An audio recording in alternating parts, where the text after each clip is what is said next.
ঢাকা বিশ্ববিদ্যালয়ে যখন first year একটা স্টুডেন্ট ভর্তি হয়, একই মেধা দিয়ে কিন্তু আমরা বিশ্ববিদ্যালয়ে আসি। হামিম যে মেধা দিয়ে আসে হামিমের ইয়ারে, মায়েদ যে মেধা দিয়ে আসছে মায়েদ এবং হামিম একই ইয়ারে একই মেধা দিয়ে ঢাকা বিশ্ববিদ্যালয়ে ঢুকেছে।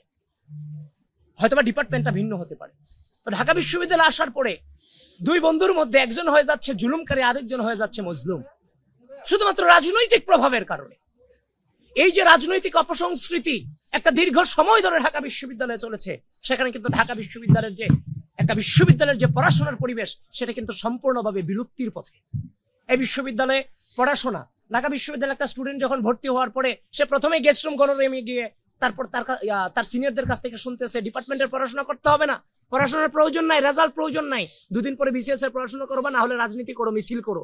এই যে একটা নিকৃষ্ট ধ্যান ধারণা বাংলাদেশের শিক্ষা ব্যবস্থাকে যে ধ্বংস করে দেওয়ার যে একটা ধ্যান ধারণা, এখান থেকে নিঃসন্দেহে আমরা বেরিয়ে আসবো এবং সেই রাজনৈতিক সংস্কৃতিকে আমরা মূলোৎপাটন করব। আমাদের সম্পূর্ণ যখন ইশতেহার আসবে সেখানে খুব স্পষ্টভাবে আপনারা দেখতে পারবেন। কিন্তু এর আগে যে জিনিসগুলো আমাদের ইশতেহারে আসতে যাচ্ছে, গণরম গেস্টরম কালচার চিরতরে এই ঢাকা বিশ্ববিদ্যালয়ের মাটি থেকে মূলোৎপাটন করা হবে। ক্যান্টিনে ফাও খাওয়া থেকে শুরু করে রাজনৈতিক যে অপসংস্কৃতিগুলো ছিল বিরাজমান, সেই রাজনৈতিক অপসংস্কৃতিগুলো চিরতরে মূলোৎপাটন করা হবে।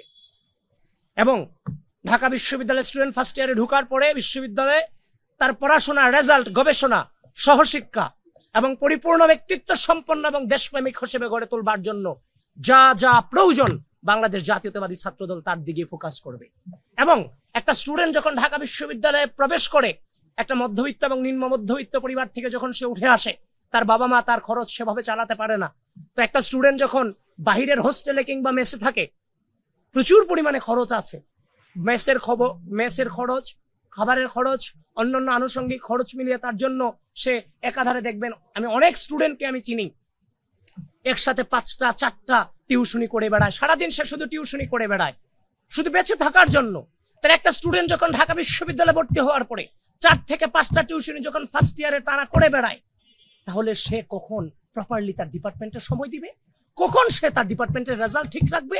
একটা স্টুডেন্টের রেজাল্ট যখন 3.5 এর নিচে চলে আসে, অটোমেটিক্যালি ভালো ভালো কোম্পানিগুলোতে অ্যাপ্লিকেশন করাটাই তার পক্ষে আর কখনো সম্ভব হয়ে ওঠে না। সুতরাং আমি আমাদের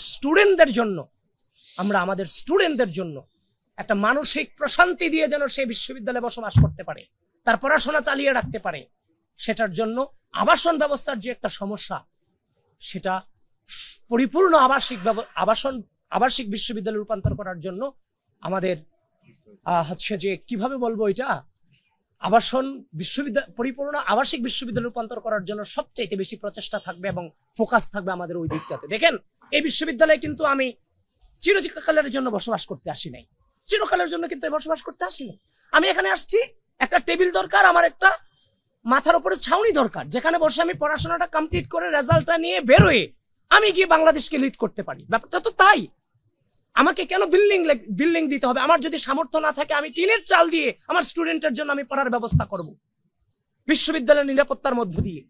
আমার বিল্ডিং করার জন্য আমার একটা স্টুডেন্ট বাহিরে থাকবে, সে প্রেসারে থাকবে, সেই ধারণা থেকে অবশ্যই বেরিয়ে আসতে হবে এবং সেটা বেরিয়ে আসবো ইনশাআল্লাহ। সুতরাং আজকে আমাদের এ পর্যন্তই থাকবে। যখন আমাদের পরিপূর্ণ ইশতেহার আসবে, সেই ইশতেহারে আমাদের পরিপূর্ণ চিন্তার প্রতিফলন আপনারা দেখতে পারবেন এবং শিক্ষার্থীদের যে চাহিদা সেটার পরিপূর্ণ প্রতিফলন আপনারা দেখতে পারবেন। আজকে এ পর্যন্তই থাকবে। আর পরবর্তীর যে কর্মসূচি এবং কাজ, সেটা আমরা আপনাদেরকে পরবর্তীতে আমরা জানিয়ে দেব ইনশাআল্লাহ।